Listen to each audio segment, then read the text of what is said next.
Hey there, welcome back to the channel. So this video is being done as a special request. Someone asked in the comment section if I could do a video on the best interest of the child factors.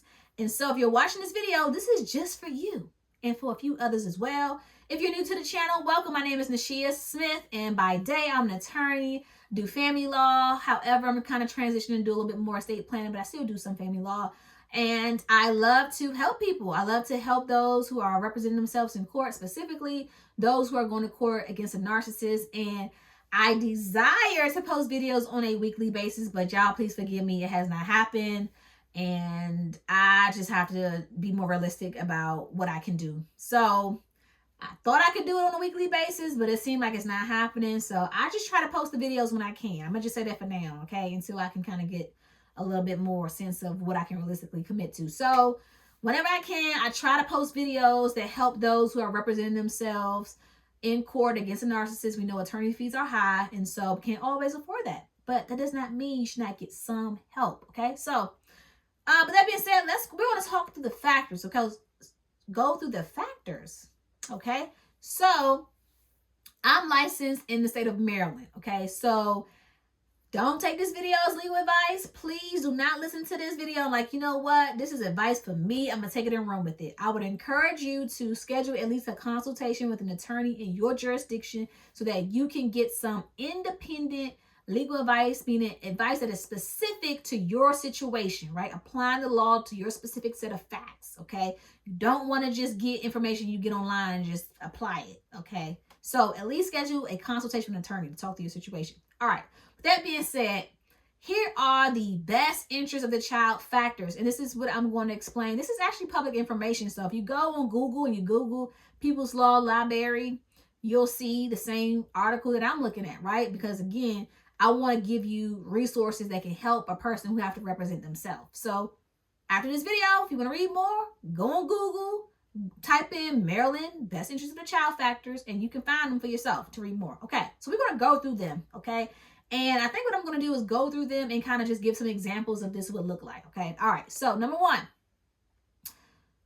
the primary caregiver, right? So when we talk about the primary caregiver, the court is going to look at who's been the person primarily responsible for caring for the child. Is it the mother? Is it the father? Is it both? And how do you prove that? That's the other thing too. And so, because the reason why I just thought to share that is because one of the frustrations that people have a lot of time in court is they'll tell me, I gave the judge my evidence, but the judge didn't believe me. They believe that person. That person's a liar. That person's a narcissist. That the judge didn't believe me. So it's not a matter of just having your evidence or having your testimony. The judge has to also assess credibility. So when we talk about primary caregiver, you want to think about who's been a primary caregiver and what proof do you have of that? A lot of times, unfortunately, it's your word versus their word, okay? I've had a case where my client said that she was the primary caregiver, but the other person said, well, actually, no, I was the primary caregiver, okay? So you want to think about, well, how would I prove that? And just some ideas, right? You could think of maybe, okay, if I was the primary caregiver and I was the one that was primarily dropping a child off at school or daycare, maybe I'm going to subpoena the daycare teacher. And the daycare teacher is going to testify that out of 5 days a week, 4 out of the 5 days, I was the one bringing the child to the daycare, right? So when we talk about primary caregiver, we want to think about who takes care of the child on a day-to-day basis. Who feeds the child? Who bathes the child? Who clothes the child? Who does the child go to when they're hurt and they're sick? Who do they go to? When they don't feel good, are they running to you? Or are they going to the other parent? So you want to think about that. Another factor that the courts consider when we talk about the best interest of the child is the fitness of the parties. So when we talk about fitness, we're talking about psychological fitness and physical capacities as well. And so a lot of times people make allegations, well, he's not fit to be a parent. She's not fit. And it's like, okay, but what proof do you have of that? You can't just say that. Like, what proof do you have that this person isn't fit? I'll give you an example. I had a case where I represented a client in this particular case. So I represented the mother, and she was alleged that the father was not fit. And she said, he's not fit because I think psychologically something's off. Like, he's making videos, holding guns, and he's just brandishing them all over social media. Like, I think something is off, right? And so if that, in that particular situation, and there's a reason why we didn't do this, but You can ask for like a mental evaluation if you really have a concern about somebody's psychological state. But just know that if you ask for one for the other parent, the judge is likely to have you go through one too, just to make it more fair, or go under one too to make it fair. So when we talk about fitness, we're talking about psychological fitness and also physical fitness too, right? Character and reputation. I think that speaks for itself, right? What is the character of this person? What is their reputation? Agreement. Is there a custody agreement already in place? The agreement does not have to be written. It can be an oral agreement, but of course, it's hard to prove an oral agreement versus something that's written. So you want to think about that. Have there been any agreements in the past as to, how the custody will be divided between the two parties? Or did you have an agreement that was written down and maybe now they're trying to go back on it? That's something that you want to make sure that you can present to the judge. Ability to maintain family relationships. So this talks about who will be best able to help the child keep family relationships, right? So it says here, who's going to let the child speak with their ex-mother-in-law, for example? Who will not penalize the child for any bad action of the other parent? Like, which parent has the ability to make sure that this child stays connected with their family, okay? So that's another factor that the courts are going to consider when we talk about the best interest of the child. The child's preference. So I get a lot of questions about this one. The child preference. Well, can my child just tell the judge who they want to live with? How old is your child? 7? No, they're not going to listen to the child. The child's too young. 7, no. But again, don't take any of this as like absolute truth. There's always exceptions. Again, I'll give you another example. I had a case where it was the child, I represented the father in this particular case, and the father wanted to get custody of the child, and the child was young. I want to say the child was like 6 or maybe 7. And there were some allegations of, let's just say, inappropriate things taking place at the mom's house, okay? And so I filed a motion with the court, a motion for an in-camera interview, and asked the judge to talk to this child. We didn't do a best interest attorney, and I think it was because of where we were in the litigation process.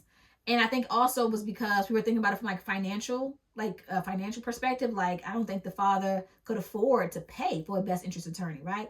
And so I said, you know what, I'm going to file this motion and just kind of see what the court does. So the judge actually preserved the motion and said, I'm not going to make a ruling right now. Bring the child, have the child sit outside the courtroom while we have the trial. And at the conclusion of the trial, if I feel like I need to talk to the child, then I will. Needless to say, once I got done presenting my case, the judge said, oh, yeah, no, I don't need to talk to that child. Father going to have custody, okay? We're going to set up supervised visitation with the mama, but the father's going to get custody in this case. So, but if the child was older, let's say you have a child that's like 12, 13, okay, now we're getting at the age where the court will be more willing to listen to a child's preference. Next factor, material opportunity. Which parent has the financial resources to give the child more things? In my experience, I don't really feel like the court has really made a decision based on that, because sometimes that scares people to say, well, you mean tell me just because they have more finances, that person's automatically going to get custody? No, because guess what? That's what we have child support for, right? So just because a person has more money does not mean they're going to get custody, but they could mean that because they have more money, they have a better ability to financially support the child, and that can happen via child support. All right. Next is the age, health, and gender of a child. So we're talking about a baby, okay? A baby that's like 6 to 8 months, maybe still breastfed. Okay, that baby may more likely be in the primary custody of the mom. Not always, because some judges will say, okay, well, you're ordered to pump. Okay, so you're going to pump whatever milk the baby need, and you're going to send some with dad, right? When it's time for dad to have custody. But the courts do consider, okay, how old is this child? Are we talking about a baby? Or we're talking about a 14-year-old, right? The gender of the child, right? So if this is a boy child and the boy is like 11, okay, the courts, that is a factor that's going to be more favorable to the father versus the mother, right? And let's see the next factor here. Sorry, this light is like shining, blinding me. Residences of the parents and opportunity for visitation. So this is a huge one, especially in our relocation cases, right? So how far apart do you live from the other parent? Okay, if you live 10 minutes down the street, okay, that's more realistic to do like a joint custody situation if everything else is equal, meaning that both parents are fit, their job is not preventing them from doing a joint custody arrangement. Okay, that makes sense. But if you're living in Maryland and the other parent is living in North Carolina, Okay, somebody's going to have to be the primary parent. And in my experience, the relocation cases are some of the toughest cases, right? Because they're just tough. You have no way of knowing, right? And you can't do a joint custody. Somebody has to be the primary parent in those relocation cases. But again, the court is going to look at, when we talk about the residences of the parents and opportunity for visitation, how far do you live from the other person, okay? Length of separation is another factor. How long has the parent been separated from the child? So I've also had cases, now I think about it, I've had a lot of cases. I had a case where I was representing the mom. In this particular case, dad was absent from the child. It was a girl child. Dad was absent from the girl's life for a period of maybe like 5 months or so, like 5 or 6 months. He just disappeared. Then he showed back up, found out mom was moving to South Carolina, and he said, I want custody. Don't take my child out of the state of Maryland. And so mom hired me, and we litigated the case, and we actually settled that case on the day of trial in the courtroom. But anyway, long story short, we agreed to like a graduated access schedule. Like, no, sir, you've been absent for 5 months and now you're popping up saying you want full custody. We're not doing that, okay? But a graduated access schedule, yes, because this child has been abandoned for the past 5, 6 months. You just disappeared. No notice, no anything. So that is a factor that the courts will consider. How long has that parent been separated from that child? And sometimes, and I think this is important to say this, sometimes the separation is not your fault.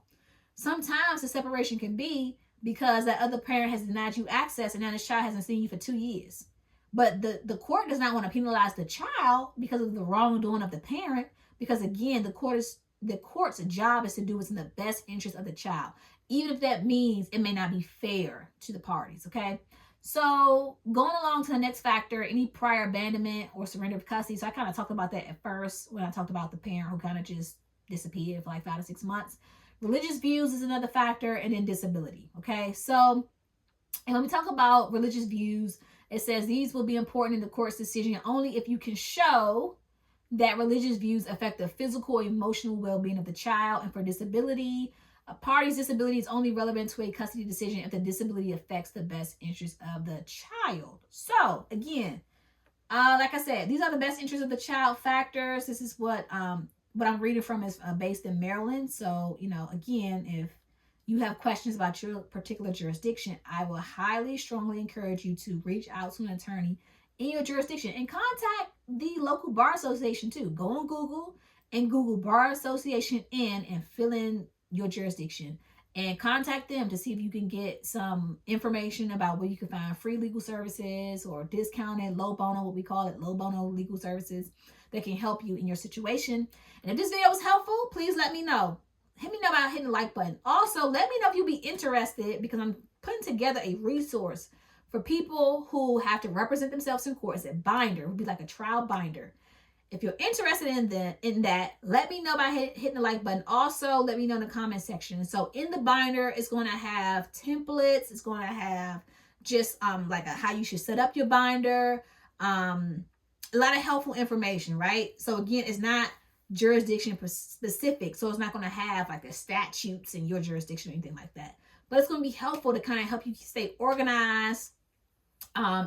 Specifically when we talk about like organizing your evidence and how to prepare like a trial outline. So if you'd be interested in that, please let me know by hitting the like button, and I'll let you know when it'll be finalized and when they go on sale, and I can let you know all of that. But yeah, feel free to share this video with someone that you think would benefit from watching this video. Until next time, be blessed and stay blessed on purpose. Take care.